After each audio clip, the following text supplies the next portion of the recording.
وہ علم اپنے بتوں کا ہے آپ ابراہیم، کیا ہے جس کو خدا نے دل و نظر کا ندیم۔ زمانہ ایک، حیات ایک، کائنات بھی ایک، دلیل کم نظری قصہ جدید و قدیم۔ یہاں علم سے مراد عام علم نہیں بلکہ العلم مراد یہ ہے، یعنی وہ علم جو آدمی کو اپنی اور اپنے خدا کی معرفت عطا کرتا ہے۔ یہ وہ علم ہے جسے اللہ تعالیٰ نے انسان کے دل اور اس کی نظر کا دوست بنایا ہو، یعنی اس علم کے ذریعے انسان کا باطن صاف ہو جاتا ہے۔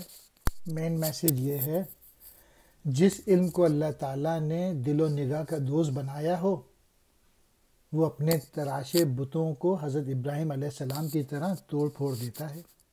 جب زمانہ بھی ایک ہے، زندگی بھی ایک ہے، کائنات بھی ایک ہے، تو پھر ہم کو جدید اور قدیم، نئے اور پرانے میں تقسیم نہیں کرنا چاہیے۔ یہ کم نگاہی کی دلیل ہوتی ہے۔